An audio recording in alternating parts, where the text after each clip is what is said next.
Hello मेरे दोस्तों, मैं ਤੁਹਾਡਾ ਆਪਣਾ ਸੁਖਬੀਰ ਸਿੰਘ ਤੇ ਅੱਜ ਮੈਂ ਜਲੰਧਰ ਵਿੱਚ ਆਇਆ ਹੋਇਆ ਜਲੰਧਰ ਸ਼ਹਿਰ ਵਿੱਚ ਤੇ ਦੋਸਤੋ ਅੱਜ ਇੱਥੇ ਸਿੱਖਿਆ ਮਹਾਕੁੰਭ ਨਾਮ ਦਾ ਇੱਕ ਬਹੁਤ ਵੱਡਾ ਪ੍ਰੋਗਰਾਮ ਹੋਇਆ ਹੈ। 3 ਦਿਨ ਚੱਲੂਗਾ ਪ੍ਰੋਗਰਾਮ ਤੇ ਇਹਦੇ ਵਿੱਚ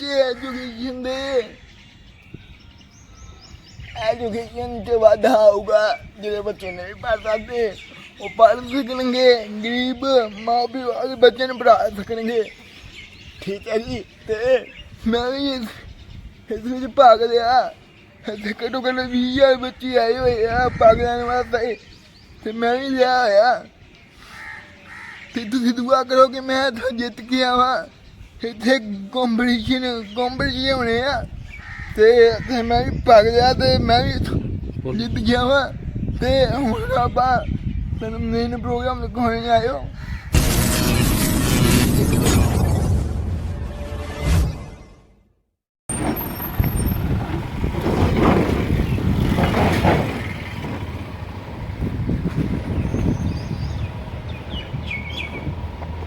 ਹੁਣ ਆਪਾਂ ਆ ਚੁੱਕੇ ਆ ਸਿੱਖਿਆ ਮਹਾਕੁੰਭ ਦੇ हॉल के बाहर ऐसे प्रोग्राम होगा। 3 दिन चलूँगा, 3 दिन मैं अच्छे रहूँगा। पहले दिन का प्रोग्राम का दिखाए हैं, फिर तो होंगे दिखावांगे। हाई होना बनने चलते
महाकुंभ नहीं है। अज वो इंप्लीमेंटेशन एरिया की है ਉਹਦੇ ਤੇ ਵਿਚਾਰ करने की जरूरत पेगी।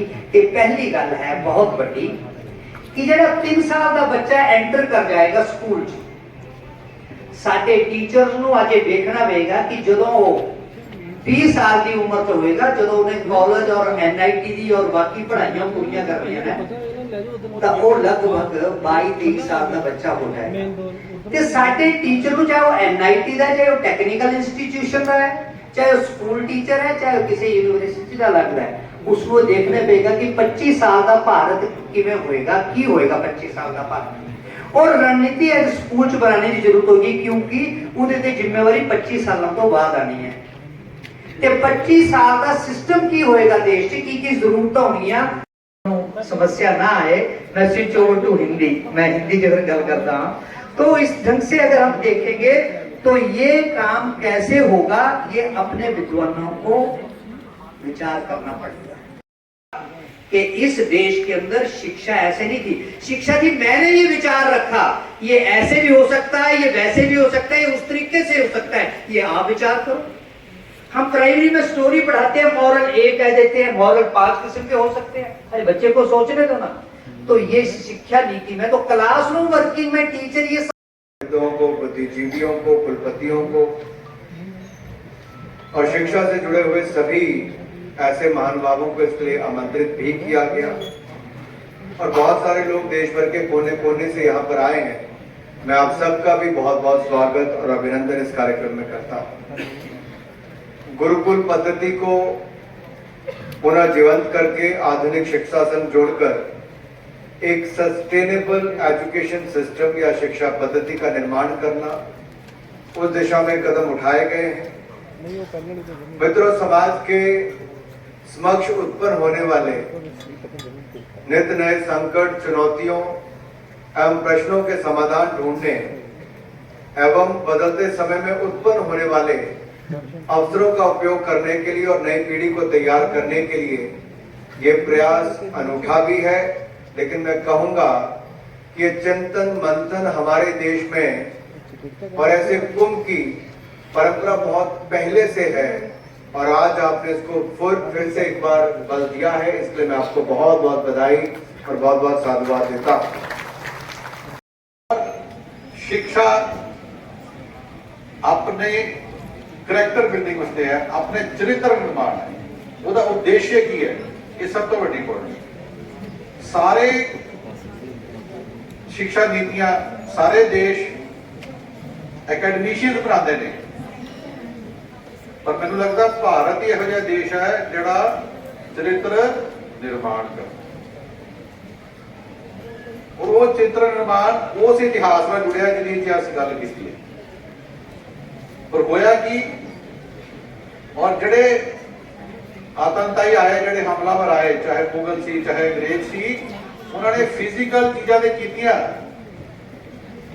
जड़ी उन्होंने राज करन दा उन्होंने एक जड़ा सब तो बड़ा मंत्र सी ना, वो मंत्र ये सी भी इन्हां दी ज्ञान विज्ञान, इन्हां दी शिक्षा, इन्हां दी परंपरावां, इन्हां दे इतिहास नूं खत्म कर दिओ, तां ही इन्हां दे राज कर सकते हो। वैसे कर parents and teachers. I have been assigned a very pleasant duty to propose a formal vote of thanks to everyone who contributed in the organization of this Shiksha Ka Mahakumbh, and I extend a very heartfelt thank on behalf of NIT Jalandhar and on behalf of Sarvhitkari Shiksha Samiti to all of you for sparing valuable time that you came to this place, you be a part of this organization.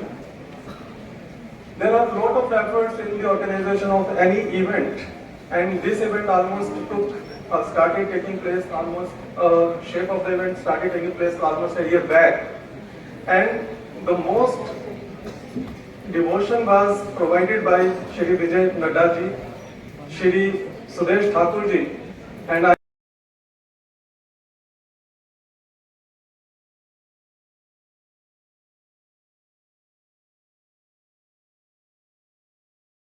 इसका नाम सुखबीर सिंह है।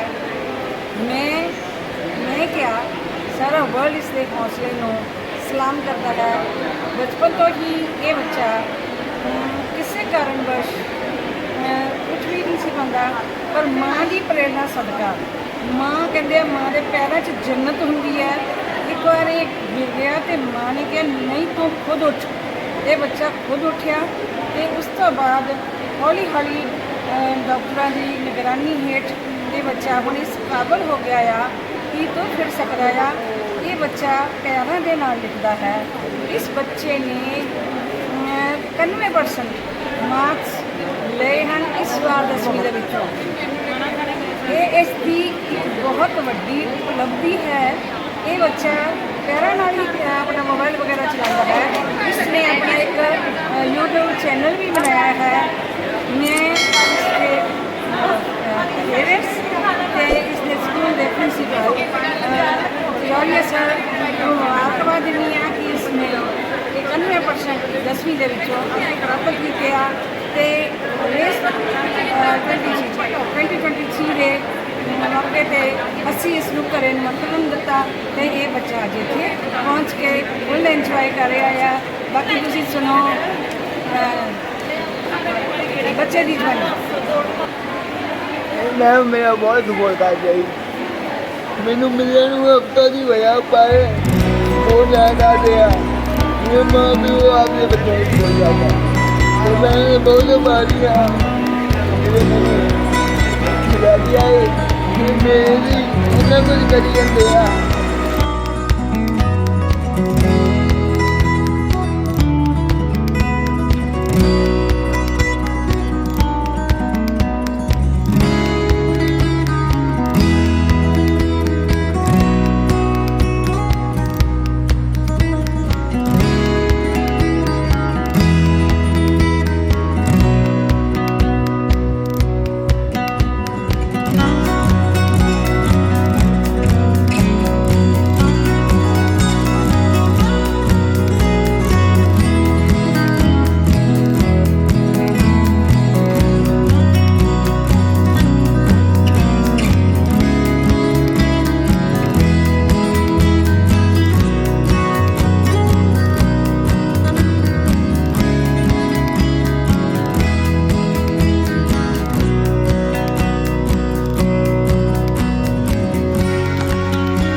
में दोनों की कल्पना करनी है, दोनों की तुलना करनी है और फिर जो हमारे ट्रेडिशनल सिस्टम में जो अच्छी बातें हैं उनको हम मॉडर्न सिस्टम में कैसे इनकॉर्पोरेट करके ट्रेडिशनल और मॉडर्न का एक हाइब्रिड सिस्टम कैसे बना सकते हैं। शिक्षा व्यवस्था की बात करें, चाहे वो पाश्चात्य शिक्षा व्यवस्था हो या कि हमारी एंशिएंट लर्निंग सिस्टम, उसमें जो मूल बातें हैं, पहला है शिक्षक, दूसरा है पाठ्यक्रम, तीसरा है सिखाने की प्रक्रिया जिसको हम पेडागॉजी कहते हैं और चौथा है इवैल्यूएशन। टीचर गुरुकुल सिस्टम में टीचर्स को गुरु अपने शिष्यों के साथ 24/7 पूरा जीवन व्यतीत करता था, विद्यार्थियों के आचरण को समझता था, देखता था, परखता था और उसके अनुसार उनको शिक्षा देता। गुरुकुल का युगी जब वो अपने सहपाठियों के साथ उस विषय में चर्चा करे और अंतिम चरण है कि जब वो जो सीखा है इन 3 चरणों में उसकी उपयोगिता को सिद्ध करे, उसके सामाजिक जीवन में, व्यक्तिगत जीवन में और देशज जीवन में उस सीखे हुए ज्ञान की क्या महत्ता है, उसकी क्या उपयोगिता है। जब ये सिद्ध हो जाए तो उसकी शिक्षा का प्रक्रिया, उसके सीखने की पूरी प्रक्रिया पूर्ण। तो इस तरह से यहाँ पर आप देखें कि जो सीखने की प्रक्रिया में पेडागॉजी इंपॉर्टेंट, क्या सिखा रहे हैं ये कम इंपॉर्टेंट था, बल्कि कैसे सिखा रहे हैं ये बहुत ज्यादा था। और यही हमारी राष्ट्रीय शिक्षा नीति में इसी को हम बोला गया है क्रिटिकल थिंकिंग एंड क्रिएटिविटी, सोचने की क्षमता पैदा कर। गुरु विद्यार्थियों के आचरण से आकलन करता था कि विद्यार्थी सीखे हैं कि नहीं। आज जैसे नहीं कि सुबह पढ़ाए शाम को परीक्षा दे दी। इसमें मैं एक बहुत छोटी सी कहानी बनाऊंगा। एक माँ के 2 बेटे थे, दोनों बहुत नटखट थे, दोनों में आपस में इस बात को लेकर के लड़ाई होती थी कि किसकी रुचि का खाना माँ बनाए। माँ बेचारी परेशान हो जाती। उसने माँ ने सोचा अब हम इनको एक सबक सिखाएंगे। तो माँ बोलती है दोनों को कि हम दोनों को एक एक आम की गुठली देती है और बोलती है कि इसको आप जमीन में गड़ा दो, जिसकी गुठली पहले निकल आएगी, अंकुरित हो जाएगी, पलेरी बन जाएगी, उसको उसके रुचि का खाना हम 15 दिन तक बनाएंगे। दोनों ने मिट्टी में गाड़ दिया। 15 दिन बाद जो छोटा बेटा था उसका गुठली अंकुरित हो गई वो बहुत दुखद हुआ, माँ को बताया। तो जो बड़ा बेटा था वो माँ को कंप्लेन करता है कि आपके पास सेफ्टी की है, आप छोटे। देश भर के अंदर मैं भी जाता हूँ तो अनेक शिक्षा संस्थानों में जाता हूँ तो अच्छी इंग्लिश है, लेकिन साथ ही साथ अपने प्राचीन ज्ञान विज्ञान को पाने की व्यवस्था भी है। और इसलिए जब हम प्राचीन शिक्षा पद्धति की चर्चा करते हैं तो गुरुकुल के उस स्वरूप को आज के समय स्थापित करना उचित है या नहीं है, ये चर्चा का विषय हो सकता है। लेकिन एक छात्र के लिए, योग्य नागरिक के लिए गुरुकुल जिस माध्यम से शिक्षा देते थे उस माध्यम को अपनाते हुए हमको भविष्य में इसका विचार तो करना ही पड़ेगा, लेकिन इसके बारे में हमको रिस्पॉन्सिबिलिटी समाज में किसी भी इंसान को करनी होती थी, वो उसके हिसाब से बिल्कुल उसके अनुकूल होती थी हमेशा। और वहां उस वक्त की जो रिक्वायरमेंट थी, उस आज से अगर हम काफी साल पहले की हम बात करें तो जो रिस्पॉन्सिबिलिटीज ओवरलैप की जो इश्यूज थे वो उस वक्त नहीं थे। जिसके पास एक तरीके का काम था वो उसी तरीके के काम में कंटिन्यू रहता था, उसी में वो पारंगत होता था। लेकिन अगर हम समय के साथ कहें तो समय के साथ ये सारी परंपराएं बदलती चलती हैं, समय के साथ रिक्वायरमेंट बदलती चलती हैं। और वो उस वक्त का जो समय था वो एक टीचर सेंट्रिक सिस्टम होता था, जो गुरुकुल परंपरा में हम बात करें। तो आज के दिन में अगर हम बात देखें तो एक शिफ्ट हुआ है जो टीचर सेंट्रिक से शिफ्ट होके आज धीरे धीरे वो टेक्नोलॉजी सेंट्रिक होता चला जा रहा है। लेकिन इसके साथ अगर हम जब टेक्नोलॉजी सेंट्रिक एजुकेशन सिस्टम की तरफ ध्यान देते हैं तो आज के दिन में पहले एक गुरु होता था जो हमें सिखाता था, एक क्लासरूम टीचिंग होती थी, गुरु अपनी बातें बताता था, स्टूडेंट्स के तौर पे आप उसको सुनते थे, समझते थे। लेकिन आज के दिन में जब अगर हम उसको टेक्नोलॉजी इंटेंसिव टर्म्स में हम उसको कोरिलेट करना चाहें तो हमारे पास मल्टीपल सोर्सेज ऑफ इंफॉर्मेशन होती हैं। आप एक तरह से कह लें कि आज का समय जो है, आज का दौर है, वो इंफॉर्मेशन ओवरलोड का भी दौर कहा जा सकता है। मल्टीपल व्यू पॉइंट्स होते हैं। पहले सिर्फ एक शिक्षक होता था, वो अपनी बात बताता था और विद्यार्थी उन्हीं की बात सुना करते थे। लेकिन आज के दिन में जो अगर हम देखें तो जो शिक्षा का माध्यम है या जो शिक्षा की जानकारी है वो कई माध्यमों से मिलती है, और जब कई माध्यमों से मिलती है तो अलग अलग तरीके की जानकारी मिलती है। लेकिन इसके कुछ एडवांटेजेस भी होते हैं, कुछ लिमिटेशंस भी होती हैं। अगर हम इसमें एक मल्टीपल व्यू पॉइंट्स को जब हम एक तरीके से कंसोलिडेट करने की बात करते हैं, अगर हम टेक्नोलॉजी के टर्म्स में बात करें तो टेक्नोलॉजी आप सभी जानते हैं बहुत तेजी से टेक्नोलॉजी बदलती है। और जैसे टेक्नोलॉजी बदलेगी तो हमारी जो एक्सपेक्टेशंस होती हैं वो भी मल्टी सेगमेंटेड डेवलपमेंटल अप्रोच की तरफ बढ़ने लगती हैं। और जब हम मल्टी सेगमेंटेड डेवलपमेंट अप्रोच की बात करते हैं तो एक इंडस्ट्रियल ग्रोथ उसमें एक इसेंशियल पार्ट हो जाता है। तो अगर हम एक तरीके से अगर हम डिफाइन करें time for technology to product and capability for ab initio product development, इस भूमि पर जब आया तो मुझे लगा कि यह एक वीरों की भूमि है और भारत माता के ये जो वीर सपूत है इसकी भूमि पर आकर मुझे यहाँ लगा है कि मैं ऐसी भूमि पर आया हूँ जहाँ वीरता का सिंचन हुआ है। मैं उस भूमि को भी प्रणाम करता हूँ। रही बात इस महाकुंभ की, शिक्षा महाकुंभ और शिक्षा महाकुंभ में 2020 की जो नई शिक्षा नीति है, इस नीति पर इस महाकुंभ में मंथन हो रहा है। जैसे प्राचीन काल में समुद्र मंथन हुआ था, ठीक यहाँ आज जो एक विषय है, कहते हैं कि इंटीग्रेशन ऑफ भारतीय traditional and modern education systems for sustainability. Stage ਤੇ ਬੈਠੇ ਸਨਮਾਨਯੋਗ ਸ਼ਖਸੀਅਤਾਂ ਤੇ ਇਸ ਹਾਲ ਵਿੱਚ ਬੈਠੀਆਂ ਹੋਈਆਂ ਸਾਰੀਆਂ ਹੀ ਇਸ ਸਿੱਖਿਆ ਮਹਾਕੁੰਭ ਨੂੰ ਸਫਲ ਬਣਾਉਣ ਵਿੱਚ ਲੱਗੀਆਂ ਹੋਈਆਂ ਸ਼ਖਸੀਅਤਾਂ ਨੂੰ ਮੈਂ ਪਹਿਲਾਂ ਤਾਂ ਨਮਨ ਕਰਦੀ ਹਾਂ। ਜਨ ਸਪਸ਼ਟ ਵੀ ਕਰਨਾ ਚਾਹਾਂਗੀ ਕਿ ਜਿਹੜਾ ਇਹ ਸਮਾਜ ਦੇ ਸੁਧਾਰ ਦੇ ਲਈ, ਦੇਸ਼ ਦੀ ਤਰੱਕੀ ਦੇ ਲਈ ਇਹ ਜਿਹੜਾ ਸਿੱਖਿਆ ਮਹਾਕੁੰਭ ਲੱਗਾ ਹੈ, ਮੇਰੇ ਲਈ ਤਾਂ ਇਹ ਇੱਕ ਵਰਦਾਨ ਸਾਬਤ ਹੋਇਆ ਹੈ। ਮੈਂ ਲਗਭਗ 1 ਮਹੀਨੇ ਤੋਂ ਇਸ ਪ੍ਰੋਗਰਾਮ ਦੇ ਨਾਲ ਇਨ ਟੱਚ ਹਾਂ ਤੇ ਹੁਣ ਤੇ ਮੈਨੂੰ ਐਂ ਲੱਗਦਾ ਕਿ ਮੈਨੂੰ ਖਾਂਦੇ ਪੀਂਦੇ ਉੱਠਦੇ ਬਹਿੰਦੇ ਕੋਈ ਨਾ ਕੋਈ ਵਿਚਾਰ ਮੇਰੇ ਮਨ 'ਚ ਆਉਂਦਾ ਹੀ ਰਹਿੰਦਾ। ਅੱਜ ਜਦੋਂ ਅਨੁਰਾਗ ਠਾਕਰ ਜੀ ਲੈਕਚਰ ਦੇ ਰਹੇ ਸੀ ਤੇ ਉਹਨਾਂ ਦੇ ਲੈਕਚਰ ਤੋਂ ਮੈਂ ਇੱਕ ਲਾਈਨ ਫੜ ਲਈ मैं मेरी सप्लाई कर दी कि ਉਹਦੇ ਤੇ ਹੀ शाम तक मैं वही लिख जाऊँ। रखा था। आज मेरी वही हाल है कि इतने इतने हमारे विशेष करके विद्यालय से संबंधित हमारे शिक्षकगण आए हैं, बहनें आई हैं, भाई आए हैं, विद्यार्थी आए हैं, बच्चियां यहां बैठी थी, थक गई होंगी, चली गई हैं। बड़ा आवश्यक है आज का जो विषय है, यानी आज का तो नहीं, ये 3 दिन का जो विषय ये है, 3 दिन का विषय जो परवान चढ़ेगा तीसरे दिन, विषय यही है कि भाई पत्ते को पोंछ के हरा करने के पहले जड़ में पानी डाल दीजिए, हरापन वहां से आएगा। यानी स्कूली शिक्षा पर विशेष तौर पर ध्यान दिया जाए, जिसको हम कहते हैं इकोनॉमिक्स में मार्जिनल यूटिलिटी। तो अगर हम कहें कि marginal return on investment on education, time wise, energy wise and money wise, where the जुड़े विद्या भारती एवं राष्ट्रीय संघ से जुड़े हुए सभी प्रबुद्धजन,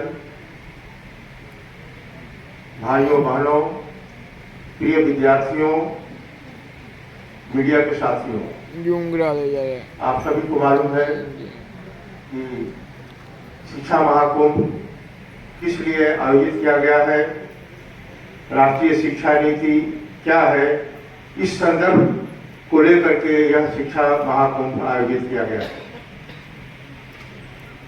प्राचीन भारत में शिक्षा व्यवस्था उत्कृष्ट थी। 1850 तक भारत में गुरुकुल की प्रथा चलती आ रही थी, लेकिन मैकाले द्वारा अंग्रेजी शिक्षा के संक्रमण के कारण भारत की प्राचीन शिक्षा व्यवस्था समाप्त हो गई और उनके स्थान पर कॉन्वेंट स्कूल। आज का ये कार्यक्रम शिक्षा महाकुंभ,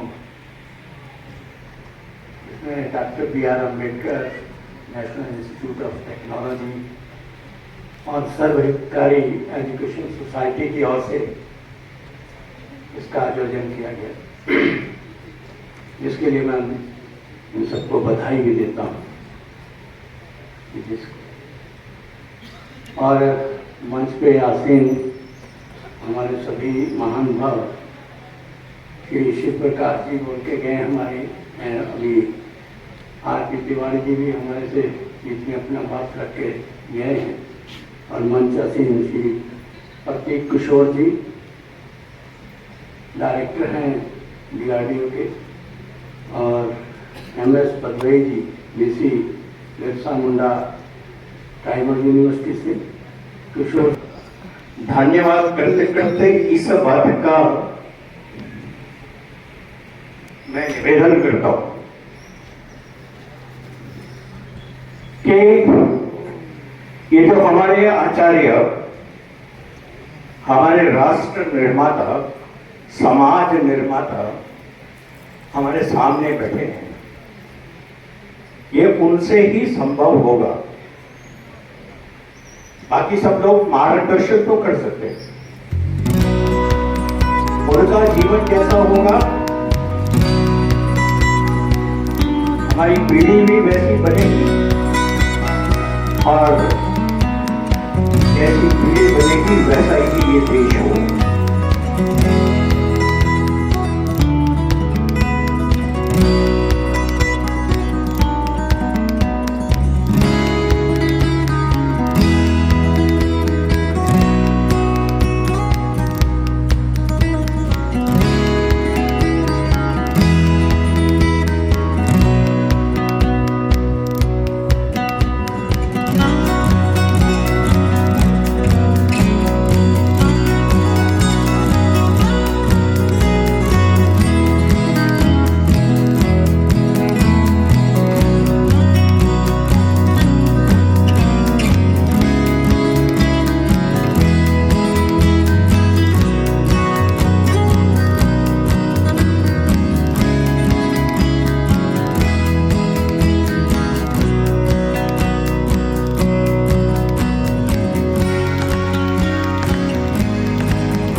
युगों युगों से भटक रहा हूं, अपना भारत खोज रहा हूं, समस्याएं भाग रहा हूं, भोग रहा हूं, देख रहा हूं, दीख रहा हूं, जीना मरना रंग बदलना गिरगिट बनना सीख रहा हूं। जीना मरना रंग बदलना गिरगिट बनना सीख रहा हूं। युगों युगों से यातनाओं के इस रौरव को भोग रहा हूं। यातनाओं को कंप्यूटर से सोख रहा हूं। यातनाओं को कंप्यूटर से सोख रहा हूं। देख रहा हूं। क्या देख रहा हूं? देख रहा हूं भूखा बचपन, अश्रु अश्रु नंगा यौवन, दरिद्र सुताएं, चीर हरण, अट्टहास कर रहे दुशासन, अपनी सत्ता, अपना शासन, अपना शासन, अपना पोषण, उनका शोषण। चारों ओर तमस का पहरा, शोषित पीड़ित शासक बहरा, पग रखने की ठाव नहीं है और दूर दूर तक कोई शीतल छांव नहीं है।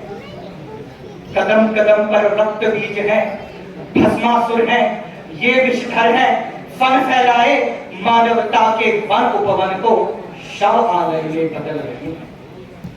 सत्य सिंधजों में बंधी है, सत्य सिंधजों में बंधी है।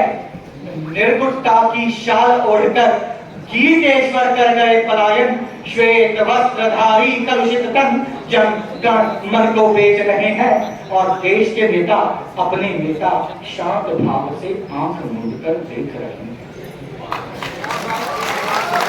देश के नेता अपने नेता शांत भाव से आंख मूंदकर देख रहे हैं। पिता पिता का दौर चल रहा, भाव चल रहा, मोल चल रहा, दीन बिक रहा, ईमान बिक रहा, खुदा ईश भगवान बिक रहा। नैतिकता हुंकार रही है, निर्धनता निर्वस्त्रा होकर यहाँ वहाँ हुंकार रही है। किसी हृदय में प्रेम नहीं है, हर्ष नहीं है और ये भारतवर्ष नहीं है। यह भारतवर्ष नहीं है। यह गुरुओं की, महावीर की, गौतम गांधी पीरों और फकीरों वाली, यह गुरुओं की, महावीर की, गौतम गांधी पीरों और फकीरों वाली, तांत्या मंगल भगत सिंह से वीरों वाली, झांसी की शमशीरों वाली, सिर लखे सरदारों वाली, देश के पहरेदारों वाली, मीरी पीरी भक्ति शक्ति राम श्याम की, बाल बाल की, गीता बाइबल ग्रंथ कुरान की ये साझी धरती पूछ रही है कि अर्जुन को उपदेश कौन दे, गीता का संदेश कौन दे। पूछ रही है कि अर्जुन को उपदेश कौन दे, गीता का संदेश कौन दे। भ्रष्टाचार के कुरुक्षेत्र में युद्ध करो, आदेश कौन दे। सुनने वाले कान नहीं है, सुनने वाले कान नहीं है, देखने वाली आंख नहीं है, हृदय नहीं, संवेद नहीं है। किसे सुनाऊं व्यथा यहाँ सब, अंधे बहरे गूंगे पंगु। तमस तमस है, महातमस है, महातमस को कौन मिटाए। श्रृंगारिक वंशी को तज कर 5 जन्य का घोष सुनाए, 5 जन्य का घोष सुनाए। युगों युगों से भटक रहा हूँ, अपना भारत खोज रहा हूँ, अपना भारत खोज रहा हूँ।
पाक पाक से सदा भाई का नाता है। हमने रखा ना पाक पाक से सदा भाई का नाता है, और 2 कौड़ी का देश नहीं पर हमको आने दिखाता। मेरे को आपसे यही अपेक्षा थी। अभी आटा मान के खा रहे हैं और हमको परमाणु दिखाते हैं। हमने रखा ना पाक पाक से सदा भाई का नाता है, 2 कौड़ी का देश नहीं पर हमको आंख दिखाता है। अगर कहो तो रोक लगा दे बेईमान के जीने पर, और बंदूक चली के भारत माता पाकिस्तान के सीने बंदूक चली के भारत माता पाकिस्तान के सीने पर। 4 तमंचे जेएनयू में राष्ट्र तोड़ने की बात कर रहे हैं। उनमें से एक आध आ जाता तो उनको मालूम पड़ जाता कि राष्ट्र को जोड़ा कैसे जाता है। तब एक कलमकार लिखता है, एक बार नहीं 100 बार लिखूंगा, एक बार नहीं 100 बार लिखूंगा, कलम कर्म अधिकार लिखूंगा। जो खेलेगा देश धर्म जज्बातों से, उसे बार बार गद्दार लिखूंगा, उसे बार बार गद्दार लिखूंगा, उसे बार बार गद्दार लिखूंगा। समय की अपनी मर्यादा है, लेकिन वीर रस का कवि वर्तमान में क्या चाहता है अपने देश के लिए। जब हम अखंड भारत की बात करते हैं तो लाहौर तक हमको कैसे पहुंचना है, कुछ पंक्तियों में बताना चाहता हूं, इसके बाद अपनी वाणी को विराम दूंगा। कि कदम आज ना पीछे डालो, वीरों का आह्वान करो। कदम आज ना पीछे डालो, वीरों का आह्वान करो। गोरी और गगरी पर पृथ्वी का संधान करो। समझौते को धरो, ताक में हथियारों की बात करो। कदम मिसाइल सीमा पर सब सारे टैंक तैनात करो। पास है कितने परमाणु बम, सबको सरेआम करो। दूर खा रही है 2 राइफलें, सब सेना के नाम करो। रोज रोज जो लहू बहता है, एक रोज उसे बह जाने दो। और पीओ के अगर चाहते हो तो एक जंगोरो जाने दो। पीओ के अगर चाहते हो तो एक जंगोरो जाने दो। भारत माता की, भारत माता की।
तो आज इतनी कदम हो गया। आज बहुत पकाई हुई, बहुत ज़्यादा थक गया हूँ, बहुत ज़्यादा। 2 दिन और लगेंगे, कल कल वो भी दिखाऊंगा। तो मैं बहुत ज़्यादा थक गया, मैं सॉन्ग ओके कल मिलेंगे भाई।